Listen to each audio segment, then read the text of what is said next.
Rewrite the textbooks, Young Volcanoes on the Moon, presented by Science at NASA. Back in 1971, Apollo 15 astronauts orbiting the Moon photographed something very odd.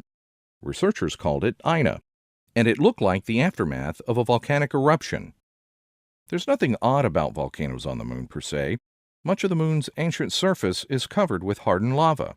The main features of the Man in the Moon, in fact, are old basaltic flows deposited billions of years ago when the Moon was racked by violent eruptions. The strange thing about Ina was its age. Planetary scientists have long thought that lunar volcanism came to an end about 1 billion years ago, and little has changed since. Yet Ina looked remarkably fresh. For more than 30 years, Ina remained a mystery, a one-off oddity that no one could explain. Turns out the mystery is bigger than anyone imagined. Using NASA's Lunar Reconnaissance orbiter, a team of researchers led by Sarah Braden of Arizona State University has found 70 landscapes similar to Ina. They call them irregular mare patches, or IMPs for short. Discovering new features on the lunar surface was thrilling, says Braden. We looked at hundreds of high-resolution images, and when I found a new IMP, it was always the highlight of my day. The irregular mare patches look so different than more common lunar features like impact craters, impact melt, and highlands material, she says. They really jump out at you. On the Moon, it is possible to estimate the age of a landscape by counting its craters. The Moon is pelted by a slow drizzle of meteoroids that pepper its surface with impact scars. The older a landscape, the more craters it contains. Some of the IMPs they found are very lightly cratered, suggesting they are no more than 100 million years old. 100 million years may sound like a long time, but in geological terms, it's just the blink of an eye. The volcanic craters LRO found may have been erupting during the Cretaceous period on Earth, the heyday of dinosaurs.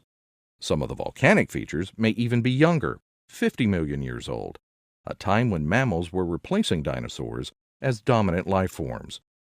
This finding is the kind of science that is literally going to make geologists rewrite the textbooks about the Moon, says John Keller, LRO project scientist at the Goddard Space Flight Center. IMPs are too small to be seen from Earth, averaging less than 1/3 of a mile, about 500 meters across in their largest dimension.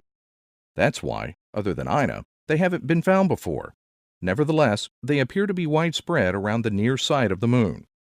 Not only are the IMPs striking landscapes, but also they tell us something very important about the thermal evolution of the Moon, says Mark Robinson of Arizona State University, the principal investigator for LRO's high-resolution camera. The interior of the Moon is perhaps hotter than previously thought. We know so little of the Moon, he continues. The Moon is a large, mysterious world in its own right, and it's only 3 days away. I would love to land on an IMP and take the Moon's temperature firsthand using a heat probe. Some people think the Moon looks dead, but I never thought so, says Robinson, who won't rule out the possibility of future eruptions.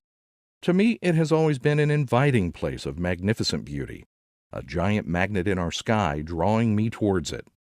Young volcanoes have only turned up the heat of the Moon's allure, says Robinson. Let's go. For more news about alien volcanoes, on the Moon and beyond, visit science.nasa.gov.